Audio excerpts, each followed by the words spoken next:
My name is Jonathan Pijou. I'm a podiatric foot and ankle surgeon in Dallas, Texas, and today we will be talking about bunions and bunion surgery.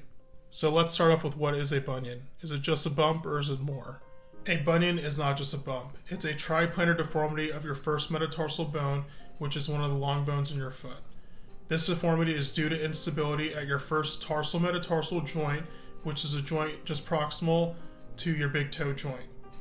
This instability results in the metatarsal rotating, which gives the appearance of a bump.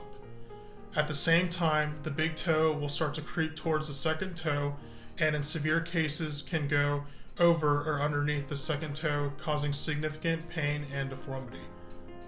Most bunions are non-painful and do not require surgery. For these patients, conservative treatment options include wider shoes, custom orthotics, anti-inflammatory medications, and physical therapy. However, the only way to correct a bunion deformity is with surgery.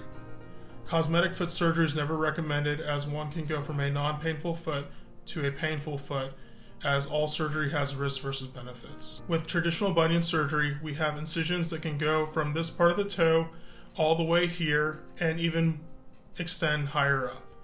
Traditional bunion surgery can result in more scar tissue buildup, larger scars that can be painful, increased toe stiffness, decreased range in motion, and longer periods before starting weight bearing. With minimally invasive bunion surgery, the incisions are much smaller. This allows for smaller scars, immediate weight bearing, decreased joint stiffness, and in some cases a much faster return into regular shoe gear.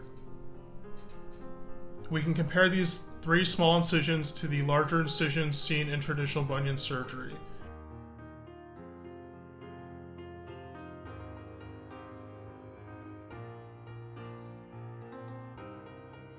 Which extends from here all the way up the foot. So how are we doing this surgery through these small holes? We make cuts in the bone, also known as osteotomies, through these small incisions using specialized burrs. We then are able to rotate and shift the bone over and into a more appropriate position. Next, under live X-ray imaging, we place screws across the bone cuts as seen on this model.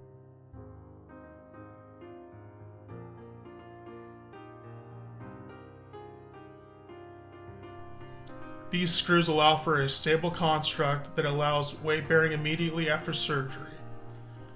Some patients are not candidates for minimally invasive bunion surgery due to severe instability at the first tarsal metatarsal joint. When this is the case, we do a first tarsal metatarsal joint arthrodesis procedure, also known as a Lapidus procedure.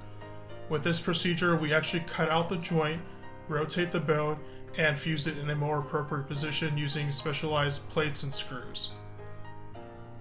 This procedure is typically reserved for more severe deformities. With the Lapidus procedure, there's typically a longer period of non-weight bearing required to allow for fusion of the joint.